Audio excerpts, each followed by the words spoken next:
And it's going to share what they're doing at West End. Hey, thank you. Thank you. Margie, there's a website. Oh, okay. It says something like West Oh, End. you know what? I may have closed it because I didn't know how it got there. But we can get it back up. Go to Google. Okay. Search WIM Central. When? And go to like. Right here? Yeah, they go to that one. All right. I saw that and I was like, why is that there? All right. Good morning. Morning. My talk will complement Shelley's, I think, because we focus on a couple of different aspects of this, I think. So that'll be good. Mine's more focused on school culture and our relationships with one another, how we interact with one another, how we treat each other, what our conversations are like in our team meetings. And so I was going to deviate from the script a little bit since it's smaller and more informal, but since it's being recorded, I'll stick to my script here. And I'll just kind of describe the process. And I wrote it all down because last summer seems like a really long time ago now, even though in some ways it's gone by very quickly. But our journey with collaborative inquiry started last summer, and I had a couple of teachers here with me, and we were really impressed by Lipton and Wellman's presentation. I was particularly impressed just by many of the points that they were making. And I thought at the time, this is really the next thing. This is the next step for me, for us. I'm a rookie principal. I had been in place through the month of May. I'd done a lot of observing. And so I had a little bit of an idea, not a great idea, but somewhat of an idea of what our level was looking like at West End. I didn't fully know the degree that our faculty had embraced a growth mindset, that they valued and practiced true collaboration. But what I discovered pretty quickly, especially after school started, was that we lacked that mindset, generally speaking. And we lacked the tools to be able to have this in place, this culture of inquiry. And I've experienced school cultures that are very exciting, like highly collaborative, and that's a very exciting thing to be a part of. And I've experienced some cultures that aren't as collaborative. So I decided that this text, with the Got Data Now What, could be my vehicle to kind of bring about that mindset and to give us some of those tools so that we could get that excitement around that collaboration. Using data and working together to find problems, find solutions to our problems. So Dr. Johnson got us a set of texts, and we handed those out over the summer. And like many things that happen with the start of school, we get busy doing school. And the great plans we had to do a book study, were quickly starting to unravel. And so I had to kind of do a mid-course correction and figure out, all right, how are we actually going to bring this about and get this into the culture this year. And so the book could be a little bit heavy to just place and for teachers and say dissect it, because what I found was that was likely not going to happen. It was going to get crowded out by all of the other business that needed to happen. So I started breaking it up into chunks that are consumable for teachers to read my blog postings and then deal with that as a team. So get together in team meetings and discuss it, because you could read it in only a couple of minutes and have some conversation around it. And so that's what we started to do. After only a few weeks of the approach, team meetings began to take a new tone. Organization and processes, many of the things that we have learned through highly effective teaming, this book really supports those things. It gives a lot of the theory behind those things and explanation of why we do this. And the conversations changed. Once dominated by student behavior or rehashing various problems, the conversations became more data stimulated, and we uncovered a substantial issue. Actually, one of the key principles of the book is finding those underlying issues, and ours is student engagement.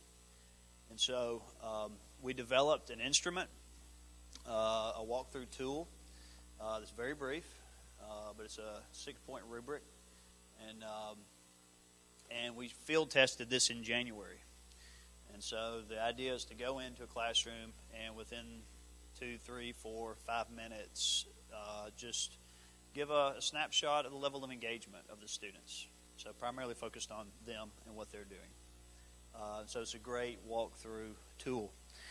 And so now that's fully operational, and we're gathering data on a weekly basis of teams. What's your team's level of student engagement this week? So we're in classrooms a lot. And we found that engagement was a significant issue, and so now we believe what gets measured is what gets done, and so we find that teachers are aspiring to these higher levels of student engagement. They know they got to change what they're doing to get those higher levels of student engagement. We think it's going to make a difference in the end for all students. This focus on ourselves and what we could change to better meet students' needs continues to change our conversation, continues to change our culture. And almost all the teachers have kind of made the shift of attitude of a learner. Teaching in a silo is far less common now as a result of our what we've made as really the expectation, and it's what's part of our culture. So here's some principles from the book that we hang up in our data room that we really value. From Got Data Now What? Be purposefully uncertain. So we have people that have great experience behind them, and those things are very valuable at times, but we have to check our egos, we have to check our assumptions of what the problem is, what the solution might be, and really take time to look at the data and look for underlying causes. View feedback as information to the system. So really value feedback that students are giving us, administration to teachers, teachers to administration, feedback from parents. All that feedback is just information to the system. And so we're looking at what things might need to change. Using data to improve, not to prove. So we don't smack data at people and say, this is because of this. That we put data, we get around data and again look for reasons, and we don't place blame or lay blame or justify or deny. It's just data, and we'll work together. Grant problems intellectual hang time to allow options to surface. So not making hasty decisions, really hearing from each person on the team, not allowing anything to be dominated, because in that wait time we find some of the best ideas and ask some of the best questions. Our meetings in classrooms are labs for learning. That was a really key concept from the text, that if we go into our meetings and viewing it as a laboratory for learning, well, I mean, that totally changes the dynamic of the meeting. We're all there as learners to learn from one another, to look at data that others might have brought to present. The same as classrooms. The teachers are just lead learners of their classrooms. They're learning from their students all the time, where their students are. And don't sacrifice our mission to keep the peace. We like one another. We like who we work with. We have great relationships. We know each other's. Our kids play together and all that. But if we ever get to the point where we're losing sight of our mission, and we get too, we're so comfortable that we don't ask the tough questions. Like we have these issues in our data. What are we going to do about it? That we avoid those things. That we've sacrificed our mission at that point of reaching every student's potential. So we don't want to do that. Don't sacrifice the mission to keep peace. So I thank Dr. Johnson for getting us the text, allowing us to do this work this summer. Thank you. Does anyone have any questions for Craig? Oh, you have something? Oh, so the only visual I have is just these are some of the topics, and so we'd have a thought for the week, and that would be the first bit of the team meeting. But there were 20 or so posts, and some of the more key concepts we covered. And do you mind if because I'll do a follow-up email, do you mind if I share the link? That'll be fine. Okay. And we had a question? Well, I wanted to know if you used a specific tool to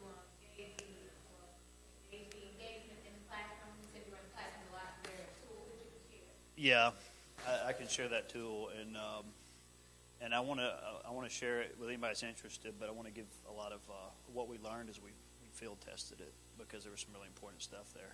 So yeah, can you tell us a little bit about how that was? I know you said it was field. So how was that developed? Who was involved in developing that tool? And myself and it's what I consider my administrative team, and dean of students and assistant principal and literacy coach, all very instructionally minded. But we had a rubric actually that we had found, just called Student Engaged Instruction, and it's a 6-point rubric. And if you're familiar with expeditionary learning, it's a little bit different than project-based learning, but it's used by a lot of the places kind of north of us, Kentucky, New York. A lot of these places use it as their kind of main, what they look for, kind of like we do project-based learning.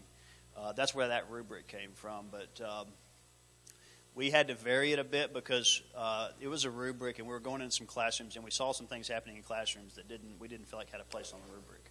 So then we edited the descriptors of the rubric to fit almost everything we saw all throughout the month of January. When I say we went in a lot of classrooms, it was about half of the faculty every other day.